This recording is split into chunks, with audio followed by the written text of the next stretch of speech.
त्या गरिबीचे मी चटके भोगले. म्हणून मी नेहमी म्हणतो, गरिबी आली तर लाजाचं नाही आणि श्रीमंती आली तर माझाचं नाही.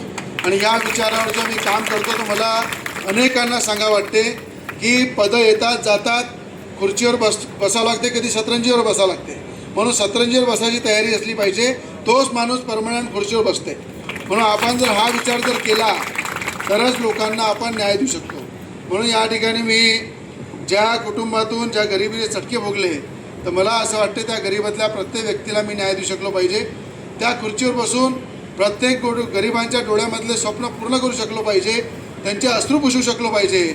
म्हणून जेव्हाही मी माझ्या वाढदिवसाचा कार्यक्रम असते त्या दिवशी काही ना काही लोकांना देण्याचं काम करतो, काही ना काही लोकांच्या घरापर्यंत पोचलं पाहिजे या उद्देशानं काम करतो. म्हणून मी आज आपल्याला 4 वेळा आमदार झाल्यानंतर मी अनेकदा मला असं वाटते पुढे आणखी जोराने मी काम केलं पाहिजे. आमदार म्हणून तर मी 10 आमदाराचं एकटाच काम करतो. पण मला असं वाटते जर एखादं मुख्यमंत्र्याची कृपा झाली, त्यांची कृपा होणार आहे म्हणते लवकरच, जर मी मंत्री झालो तर 10 मंत्र्याचं एकटं काम करीन रविराम. म्हणून मला असं वाटते की जी आशा तुम्हाला आहे, जी अपेक्षा तुम्हाला आहे, जे डोळ्यामधलं तुमचं स्वप्न आहे, मंत्री झाल्यापेक्षा काय कसं देता येईल यासाठी काम करायची इच्छा आहे. आणि मी आपल्या सगळ्यांच्या वतीनं राज्याच्या मुख्यमंत्र्यांचं सुद्धा उदंड आयुष्य, त्यांची ताकद वाढो, त्यांच्या डोळ्यामधली सुद्धा स्वप्न पूर्ण हो, त्यांना एवढी शक्ती मिळो की महाराष्ट्रातल्या कानाकोपऱ्याची सगळ्या जनतेची सेवा मुख्यमंत्र्यांच्या माध्यमातून हो, राज्याचे महसूल मंत्री बावनकुळे साहेबांच्या माध्यमातून हो, एवढी मी नक्की प्रार्थना करीन. आणि त्यांच्याचसोबत काम करण्याची संधी नक्कीच मला आपल्या आशीर्वादाने भविष्यामध्ये मिळेल. अशा प्रकारचं डोळ्यामध्ये स्वप्न घेऊन मी खऱ्या अर्थानं समाजाची सेवा आणखी ताकदीनं करील हे आपल्या सगळ्यांना मनातून शब्द देतो. या ठिकाणी आमदार मंत्री हे अशा विषय नाही आहे, पण मला असं वाटतं की जेव्हा मी असं काही बोलतो तर मुख्यमंत्र्याकडून मला फोन येते, अरे थांब रे बाबा करतो. तर मग थांब रे बाबा करतो म्हटलं, मला आठवण आहे बा, म्हणून मी मला आठवण देत राहतो काय. म्हणून हे मनाचा अर्थ म्हणजे की तुमच्या माध्यमातून आवाज पोचवण्याचं काम हे होते आणि हे मीडियावाले करतात ते काम.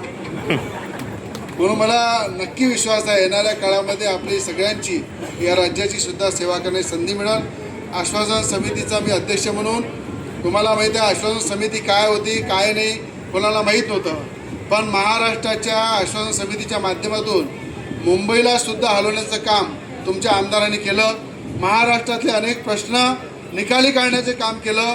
अनेक प्रलंबित प्रश्न जे असते, जे मंत्री सभागृहामध्ये आश्वासन देतात, अधिकाऱ्यांच्या माध्यमातून अनेक प्रश्न सभागृहामध्ये येतात आणि ते आश्वासन या महाराष्ट्र जनतेचे अर्धवट राहतात, ते पूर्ण करण्यासाठी त्या समितीचा अध्यक्ष म्हणून मुख्यमंत्र्यांनी मला जबाबदारी दिली. आणि जवळपास या अधिवेशनामध्ये 1000 ते 1200 आश्वासन पूर्ण करण्याचं काम मी केलं. आणि 5000पेक्षा जास्त आश्वासन या महाराष्ट्रामधले या 2 ते 3 वर्षामध्ये पूर्ण करील, जेणेकरून महाराष्ट्रातले प्रश्न निकाली काढता येईल. या महाराष्ट्रातल्या जनतेला जे मंत्र्यांनी आश्वासन दिलं ते पूर्ण करता येईल.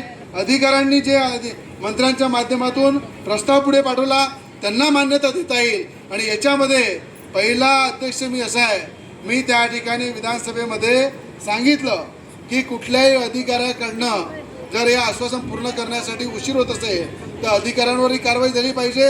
आणि एखादा मंत्री जर हे आश्वासन पूर्ण करत नसेल त्या मंत्रिपदाचा सुद्धा राजीनामा घेतला पाहिजे. या विधानसभेमध्ये बोलणारा एकमेव आमदार आहे. आणि मी आपल्या सगळ्यांना सांगतो, मी जर काम करील तर काचेसारखं स्वच्छ करील, स्वच्छ पद्धतीनं जनतेला न्याय द्यायचं काम करील, कुठेही त्याच्यामध्ये दुप्पल काम होणार नाही. म्हणून तुम्ही ज्या पद्धतीनं मला ताकदीनं 4 वेळा आशीर्वाद दिला, त्या आशीर्वादाचं खरं अर्थ त्याचं सोनं करण्याचं काम प्रामाणिकतेने मी करील